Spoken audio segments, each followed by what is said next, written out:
Hi, I'm Alexandra. I was assigned the area of summarizing and retelling, so I chose to summarize the book Charlotte's Web. I thought a pretty basic story. Everyone is pretty familiar with it, so that was easy to summarize for them. I chose them for their standard I can statement to be I can retell a story in my own words and answer and ask questions to show how I know that story, so you'll see that a little bit in the video, that learning that they can do this and they learn this, so here it is.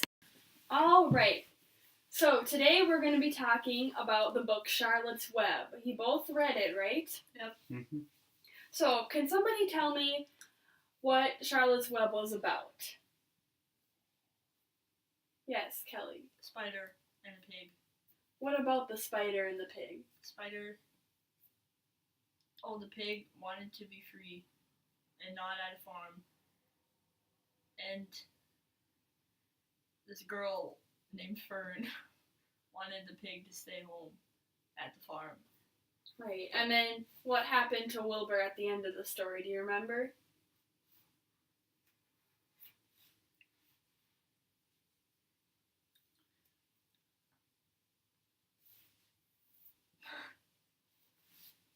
Yes. Wilbur was sent to the farm to be butchered. Oh yeah, he died. But what did they do? Remember when they were at the fair? Do you guys remember what happened? He got a ribbon. Yep. He didn't win the grand prize, but he did very well at the fair and he became famous because of Charlotte. Because what did Charlotte do?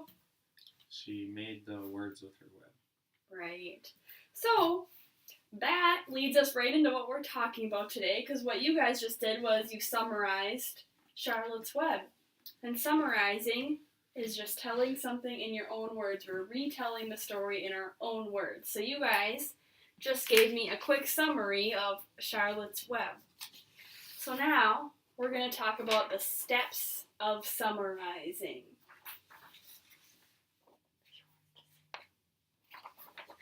Okay, so first step of summarizing is somebody. Who was the main character? So in Charlotte's Web, who do you think the main character was?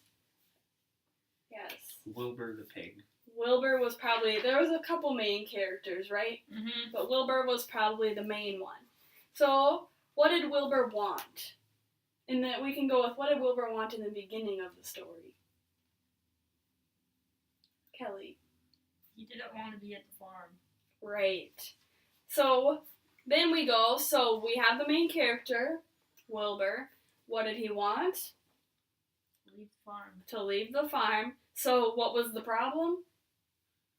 He was stuck there. He didn't want to be at the farm. He was stuck there.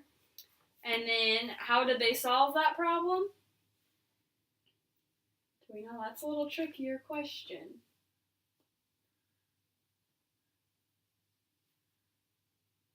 The other people at the farm tried to make him happy The other animals tried to, right? there. Mm-hmm. So did Fern. Fern was the owner, remember? And then what was the solution to the problem?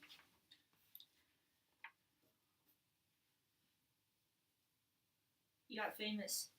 Yep, he got famous by He's at the fair. at the fair, and what made him Charlotte was famous? at the fair. Charlotte, because what did Charlotte do? She had a web with words. That is right. So those are our steps of summarizing. So we're going to go through this, but you guys are going to do this in your own words. So what you're going to do, I'll give you the sheet. You have a sticky note and you put it on each stair. So each sticky note you write. So this one, somebody.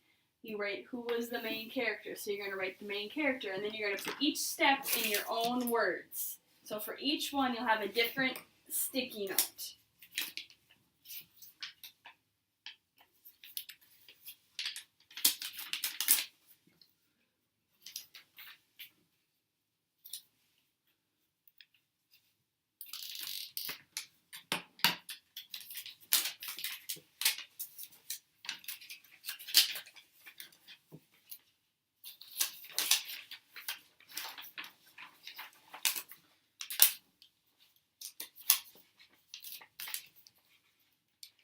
You might think, well, maybe you don't think Wilbur was the main character. Maybe you think somebody else was.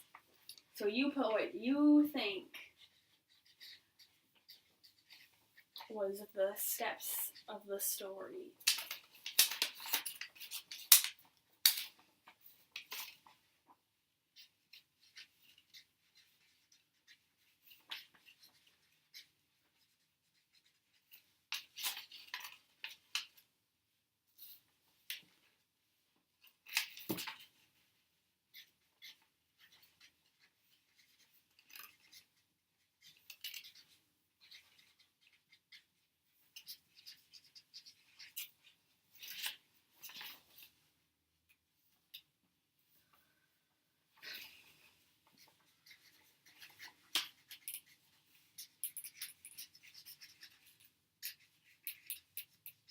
And once you're done, give me a thumbs up.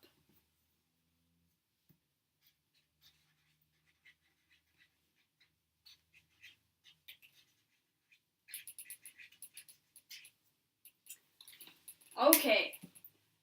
You're done? You want to share first? Yes. Okay. What were your steps of summarizing? Somebody was Wilbur. He wanted to leave the farm, but he's a pig and he can't leave. So he went to the fair, and then he went to the fair. Great. Okay, what was yours? Somebody was Wilbur, and he wanted to be free, but he was trapped since he couldn't get out of the fence. So he tried to solve it by escaping, and then the owners ended up sending him off the farm. Good work. Both of you did a great job today. So we'll keep going more into this tomorrow. So you guys are free to go. Thank you.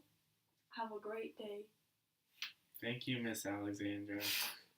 Alright, so as you could tell from the video, my students struggled just a little bit because obviously they didn't read too much of the story and didn't remember the events in sequential order, so they did struggle a little bit through, but for the purpose of summarizing, I thought they did a fairly good job.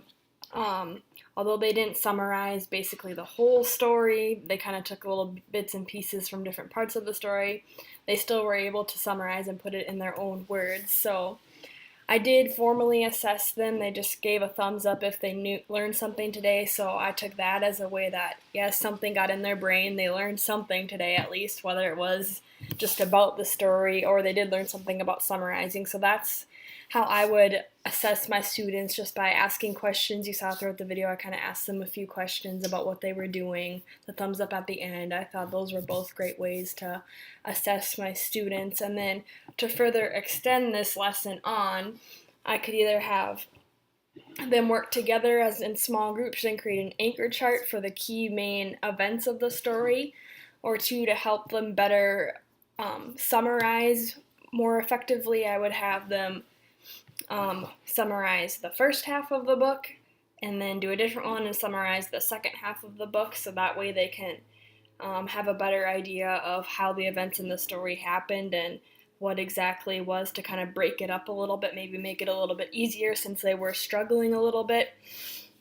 For those struggling students, either with a learning disability or something like that, I would just offer them more assistance, give them that little extra help that they need, more one-on-one with me as the teacher, sit down my group and split off the whole class, and they would be the group I focus on, or pair them up with one of my students who love to help, the helper students. That would be a great thing I would do too. For my gifted students, I would challenge them more, maybe make them, if they would choose to do it on their own, maybe challenge their thinking on their own first, or different things like that, or pair up my gifted students and give them a little bit more of a challenge, make theirs a little bit on that higher level of thinking. They might already know what summarizing is, so you don't have to go through the basics of that with them. Challenge them a little bit more. That's all great things I would do. So I thought this video was great learning purposes. It gave me a great basis for what summarizing and retelling is, and yes, I think my students learned something new.